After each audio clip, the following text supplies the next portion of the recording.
UFC fighters have just revealed some absolutely insane sparring stories about Alex Pereira. I'll give you an example. So I'm sparring with Alex in Connecticut, and we're having a fucking war, dude. We're doing 3 hard rounds, and I somehow managed not to get hit with any big shots. And I walking away I'm dead tired. I'm walking away really good. And they bring in this pretty high-level wrestler, and this guy is just fucking mauling Alex on round 4. Mind you, this guy's fresh. Me and Alex just had a 3-round fucking war, and this man is just mauling Alex, throwing overhands, has him in his cage, and about halfway through the round, Alex just touches him with an uppercut, and the round's done. And then Alex just he could have fucking blew on him and knocked him over, and just that kind of power, you got to be a 6'4" giant fucking Brazilian, I guess. I know Ankalaev spent a lot of time in here over the years. What was kind of that situation like for you? Was it a bit awkward? Was Alex trying to pick your brain? Or? No, I love working with Alex. Alex is one of those guys who if you tell him any tad bit of advice, he absorbs it, he drills it, and no, Ankalaev, dude, Ankalaev's my boy. And the MMA world can hardly believe what they're hearing. Everyone already knows Alex Pereira is one of the most terrifying strikers on the planet. But the stories coming out of his training camps are on a completely different level. From UFC veterans getting dropped during sparring sessions to experienced kickboxers refusing to train with him again. Fighters are describing someone who isn't just powerful, but genuinely frightening inside the gym. Eu treino todos os dias, 2 vezes por dia, em média de 2h30, 3 horas no máximo. Eu divido esses treinos em 2 partes. Todos os dias de manhã, 11 horas da manhã, eu faço a parte de luta. Sábado, eu faço um treino só. Faço um treino específico de grappling, começo da noite. Segunda, quarta e sexta, faço a preparação física, a musculação. Terça e quinta, eu faço as corridas, E essa é a minha semana. Eu descanso domingo, faz parte dos treinos também. Poatan. He's a monster. Yeah. That guy's a monster. I was telling everybody about that guy when he was in Glory. I remember. When they were saying he was coming over to the UFC, I told DC, dude, get ready for this motherfucker. Because this motherfucker puts people into orbit. Brother. He's got crazy power. Underperform a little bit, and the judges would give a screw job to the less popular guy. I could tell you plenty of times throughout history where Alex Pereira would still be wearing that belt, which is to beat the champion. You really got to beat the champion. Screw the other guy to protect the champion. That's all that's ever meant. I'm not sure that the Alex Pereira that I saw isn't the greatest Alex Pereira I've ever seen. Alex is supposed to be somebody that you can go take down and beat up, particularly if you got a wrestling background, particularly if you got a wrestling background from Dagestan. That's the story. He never went down once. His uncle kickboxed with him. I'm going to beat him in the stand-up. That's exactly what he did. I, as a Pereira fan, what I want is Pereira at heavyweight. And if in a month from now we come out with a poster and it's Tom Aspinall versus Alex Pereira, I think you guys are pretty excited. That's my guess. According to several fighters who've trained with him, Alex Pereira's power in sparring is unreal. Even when he's going light, his punches hit like getting struck with a baseball bat. One fighter revealed that Pereira once broke a training partner's ribs with a body kick during what was supposed to be a technical session. Another said that Alex's left hook, the same one that knocked out Adesanya, feels like getting hit by a car. What makes Pereira's sparring even more shocking isn't just his power, but his calm demeanor.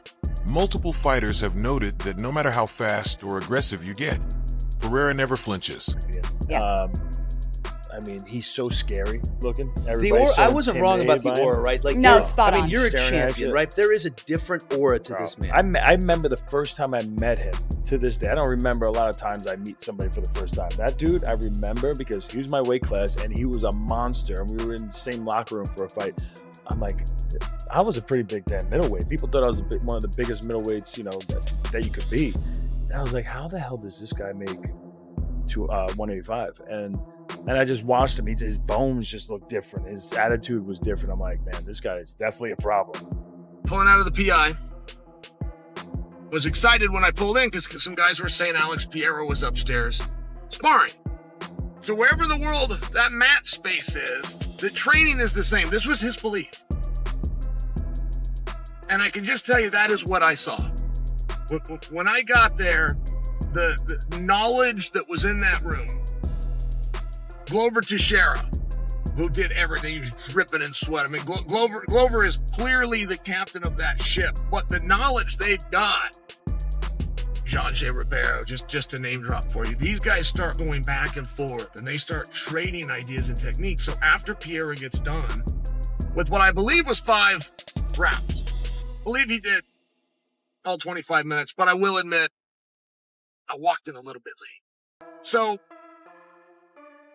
when they were done with that, though, they spent an hour just discussing ideas and fundamentals and positions. And to understand and appreciate, to the degree that I do, what those guys had to go through, what experiences they had to have that information that they were passing back and forth. He simply stares right through you, reading every move and waiting for that one perfect counter. Former teammates say it's unnerving, like sparring with someone who's actively hunting you.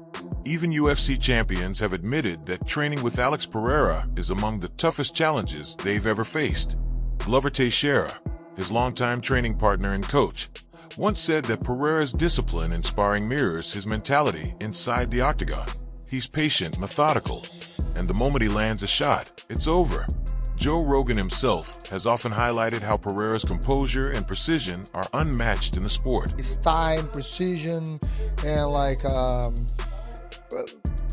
the way, the ability to learn the ground is like, because I trained with kickboxers before, the transition for, and I trained with jiu-jitsu champion before the transition to MMA. They both have a hard time to learn, you know, all the jiu-jitsu guy have a hard time to learn the striking. But Alex is just fascinating me the way he learned, the way he get it, and he's doing his own moves right now. And he goes on like, hey, what? Look at this. This is why I trying to get out there. It's like he's showing different moves. They were like, yeah, man, that's cool, and it's amazing. I'm excited to see like. We don't give Alex Pereira enough respect at how big he is, right? I think the fact like he fought against Izzy at 185 and now he's at 205 and he walks around 232, whatever it is. Sometimes I don't feel like he's a big dude, but obviously he has to be. Well, I mean, he is, but nobody can take him down, right? And I think I kind of take that away from him and not give him the flowers, I guess, of like how big of a presence he has when he's fighting these guys, you know, inside the octagon. Quite frosty when I met him. Definitely not happy chappy, do you know what I mean? I spent a bit of time together. Obviously, there's a language barrier and stuff. He doesn't really speak English that I'm aware of, at least. We went to did the press conference. We sat next to each other. He was literally, I was here, he was there. Got off the press conference, and my dad said, "Oh, how was it?" I said, "Do you know that Alex Pereira?" He said, "Yeah." I said, "He thinks he can beat me, you know." And my dad was like, "What do you mean?" I don't know, I can just tell. He wasn't posturing, he wasn't like trying to intimidate me or nothing. I just felt like he had in his mind, maybe I'm just making it up, I have no idea, but I've never done it with anyone before. And I'm not like that insecure guy being like, "Are you trying to fight me?" I'm not like that at all. When I heard that he wants to move up to heavyweight, I wasn't surprised. I felt like he was like sizing me up a little bit. Saying that, mate, we were 2-3 days away from a fight. Maybe that's just the way he acts. Joe Rogan once said, Pereira doesn't just throw punches, he aims through you. What's even more shocking is that many of his sparring partners refuse to go more than one round with him. Pereira's sessions at Teixeira MMA and Fitness are infamous for their intensity. There's no showboating, no games, just pure focus and raw power. Fighters leave those sessions with bruised ribs, busted lips, and a newfound respect for what Alex Pereira truly brings to the cage. Now, after his dominant knockout wins over Magome Dankaleev and Goliath, fictional placeholder if needed for context, these stories have resurfaced, reminding everyone that what we see under the bright lights is only a small glimpse of the chaos Pereira creates behind closed doors. As rumors swirl about him moving up to heavyweight, fighters are already half joking, or maybe half serious, that they want no part of that version of Pereira. Daniel Cormier even reacted, saying that Pereira's sparring tales remind him of early gym legends like Mike Tyson. Guys who didn't spar for fun, they sparred for destruction, DC noted. You can tell everyone who's trained with Pereira has a bit of trauma in their voice when they talk about him. Now, with talks of Pereira moving up to face John Jones or Tom Aspinall, those sparring stories take on a whole new meaning. If he hits that hard in sparring, what happens when he steps into the octagon with the biggest men in the UFC? Every fighter who's gone rounds with him says the same thing. Pereira doesn't spar to test himself. He spars to sharpen his kill switch. He's not just preparing for fights, he's preparing to end them.